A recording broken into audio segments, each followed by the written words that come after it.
Mohammed Kudus' celebration was stifled by a Newcastle ball boy after he gave West Ham a late first-half lead. Related articles read more related articles. Mohammed Kudus completed a first-half comeback by firing West Ham United into a late 2-1 lead against Newcastle United in Saturday's lunchtime kick-off in the Premier League.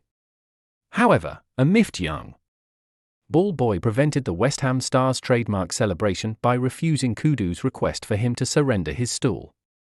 Newcastle raced into a dream start in a crucial clash in the race for European qualification after Vladimir Kufel felled Anthony Gordon for a penalty in the opening few minutes at St James Park. Alexander Isak made no mistakes converting from the spot before Jamal Lascelles was forced off after 17 minutes to add to the hosts' injury woes and spark a collapse. Michail Antonio profited from a delightful Lucas Paqueta pass to fire West Ham level in the 21st minute, setting up a gripping remainder of the half.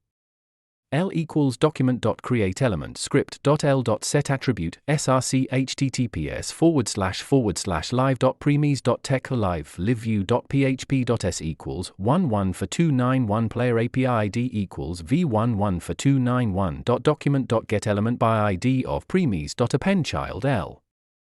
And Kudus ensured the Hammers entered half-time the happiest by controversially striking past Martin Dubravka at the end of 10 minutes of stoppage time. His celebration didn't go as planned, pointing at a Newcastle ball boy to ask if he could borrow his stool to perform what is quickly becoming his signature goal routine, but the youngster, who didn't look too pleased after watching the Magpies fall behind, gestured that Kudus should take his celebration elsewhere.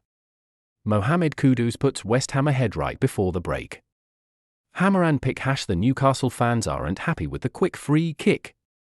pic.twitter.com/URSMH0UE.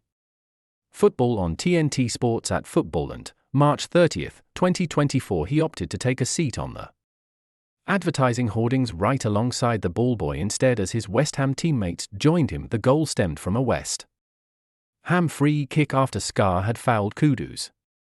However, Newcastle were fuming after the Ghanaian forward caught Scar with a slight hand to the face during the collision. Referee Robert Jones didn't adjudge it as a head injury and allowed Lucas Paqueta to play a quick free kick to Jared Bowen, who set up Kudus for the finish. PGMOL guidance states that play can continue if a head injury occurs. VAR cannot intervene in such an incident as the one at St James Park. At half-time, Joe Cole dismissed Eddie Howe and Jason Tyndall's cries, praising Jones for his positioning and quick decision-making. It was all happening. I mean, it was a foul by Scar on Kudus. And Paqueta switches on here, Cole said on TNT Sports. It's a lovely ball, so clever. Bowen is in there. Cuts back. For me, I'd be disappointed with the defense from Newcastle's perspective. He added, the referee is in a great position. You can see him. He can see Kudus has brushed Shah's face with his fingers. It's not a head injury, he's judging the intensity of it. And now you, in Newcastle, have to switch on. Dan Burn, Tino Livramento, the midfield, you've just got to switch on. There's an old saying in football, deal with it first. Argue about it afterwards, and they didn't do that. Newcastle. I am glad the referee did what he did because he's got the best seat in the house. He saw what was going on.